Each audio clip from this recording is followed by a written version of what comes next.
ಲೋಕಸಭೆಯ ಚುನಾವಣೆಯ ಈ ಹೊಸ್ತಿಲಲ್ಲಿರುವಾಗ ಮಾಜಿ ಸಿಎಂ ಕುಮಾರಸ್ವಾಮಿ ಅವರು ಟೆಂಪಲ್ ರನ್ ಆರಂಭ ಮಾಡ್ತಾ ಇದ್ದಾರೆ. ಮಂಡ್ಯದ ನಾಗಮಂಗಲದ ಆದಿಚುಂಚನಗಿರಿ ಮಠಕ್ಕೆ ಭೇಟಿ ಕೊಡ್ತಾ ಇದ್ದಾರೆ. ಕಾಲ ಭೈರವೇಶ್ವರನಿಗೆ ಪೂಜೆ ಸಲ್ಲಿಸಿ ದೇವರ ದರ್ಶನವನ್ನು ಪಡೆದು ಬರಬೇಕು ಎನ್ನುವ ನಿರ್ಧಾರವನ್ನು ಮಾಡಿದ್ದಾರೆ ಕುಮಾರಸ್ವಾಮಿ ಅವರು. ಈ ವೇಳೆ ಶ್ರೀ ನಿರ್ಮಲಾನಂದನಾಥ ಸ್ವಾಮೀಜಿಯವರ ಆಶೀರ್ವಾದವನ್ನು ಕೂಡ ಪಡೆದಿದ್ದಾರೆ. ಚುನಾವಣೆ ಸ್ಪರ್ಧೆ ಬಗ್ಗೆಯೂ ಕೂಡ ಸ್ವಾಮೀಜಿ ಜೊತೆ ಚರ್ಚೆ ಮಾಡಿದ್ದಾರೆ. ಕುಮಾರಸ್ವಾಮಿ ಅವರ ಟೆಂಪಲ್ ರನ್ ಆರಂಭ ಆಗಿದೆ.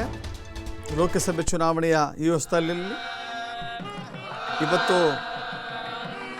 ಮಂಡ್ಯದ ಆದಿಚುಂಚನಗಿರಿ ಮಠಕ್ಕೆ ಭೇಟಿ ಕೊಟ್ಟಿದ್ದಾರೆ. ದೇವರ ದರ್ಶನ ಮಾಡಿದ್ದಾರೆ. ಕಾಲಭೈರವೇಶ್ವರನಿಗೆ ವಿಶೇಷ ಪೂಜೆಯನ್ನು ಸಲ್ಲಿಕೆ ಮಾಡಿದ್ದಾರೆ. ಈ ವೇಳೆ ಶ್ರೀಗಳ ಜೊತೆ ಚರ್ಚೆಯೂ ಮಾಡಿ ಆಶೀರ್ವಾದವನ್ನು ಪಡೆದುಕೊಂಡಿದ್ದಾರೆ.